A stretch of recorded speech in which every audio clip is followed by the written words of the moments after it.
المكان اتزعزع واتهز من كتر القوة.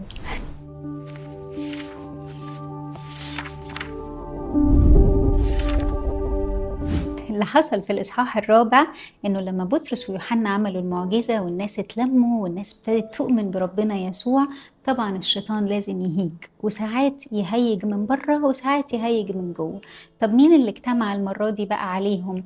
اجتمع عليهم مجمع السنهدرين، 70 من شيوخ وكهنة إسرائيل، و71 بتاعهم هو رئيس الكهنة، وده كان عدد مجمع السنهدرين. كان في ايديهم سلطة من الدولة الرومانية انهم يحكموا اي شغب او اي حاجة تحصل في المنطقة بتاعت الهيكل، لكن ما كانش عندهم سلطة ان هم يحكموا بالاعدام. وعشان كده وقت ما مسكوا ربنا يسوع ليه كل المجد ما قدروش انهم يحكموا عليه هم بالصلب، لانهم ما عندهمش القدرة دي، الصلاحية دي. كانت الدولة الرومانية مخليه الاعدام من الرومان. ما مسكوا بطرس ويوحنا هددوهم، انتوا ازاي تتكلموا عن كلمة ربنا يسوع؟ ما تقولوش الكلمة دي تاني. فالحقيقة بصوا لهم وقالوا لهم احنا ما ينفعش ما نتكلمش، لا يمكننا الا نتكلم، وان كان حسن ان احنا نسمع كلامكم وما نسمعش كلام ربنا فاحكموا انتوا. وهنا يبين لنا انه لو قامت عليك حرب حتى من الداخل، الحل دايما هو الكلام الروحي. رد بطرس ويوحنا الحقيقة كان رد روحي، نسمع كلام ربنا ولا نسمع كلامكم؟ قدام الرد الروحي محدش يقدر يتكلم. هل الاضطهاد هيقف؟ ساعات يقف وساعات يكمل، لكن محدش هيعرف يقاوم روح القدس. وهنا الحقيقة اتقال امتلأ بطرس من روح القدس. يعني ايه امتلأ؟ مش روح القدس كان حل خلاص؟ ايوه، الامتلاء غير حلول الروح القدس. روح القدس حل، لكن كل مرة بتطلب او تتكلم عن ربنا او تعمل حاجة روحية بيزيد امتلاءك من الروح القدس، وكل ما تتملي تتملي وتفيض على الناس اللي حواليك. طب حصل ايه تاني في الاصحاح ده؟ الحقيقة لما حصل كده الكهنة حذروهم وهددوهم وبعدين أطلقوهم.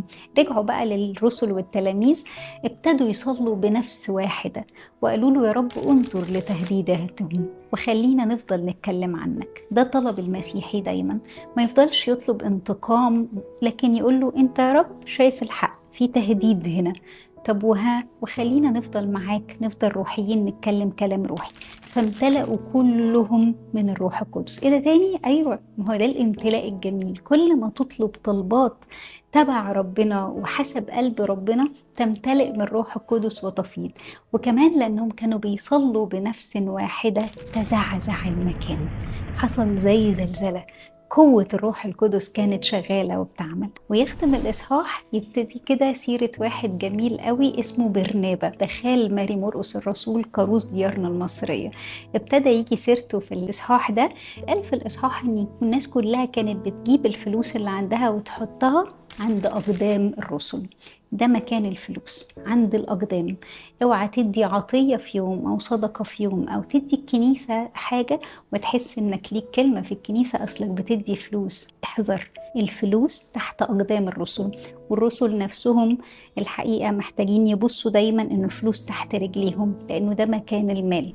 وهنا يختم الإصحاح إن حتى برنابا مع إنه خادم كبير ومعروف وغني، إلا إنه لما باع الحقل بتاعه حط الفلوس تحت أقدام الرسل. طيب التدريب بتاع الإصحاح الرابع، خليك إنسان روحي، طلباتك روحية. حتى لو لقيت مقاومة لخدمتك أو العمل الكويس خليك إنسان روحي. طب في المقاومة دي أعمل إيه؟ صلي، صلي وخلي اللي حواليك يصلوا فيتزعزع المكان وتنمو كلمة ربنا وتزداد. وخلي بالك وانت بتصلي لازم تبقى واعي من محبة المال وتفضل عند أقدامك زي ما كانت بتترمي عند أقدام الرسل، وياريتها كمان تتنقل من تحت أقدامك لتحت أقدام الرسل.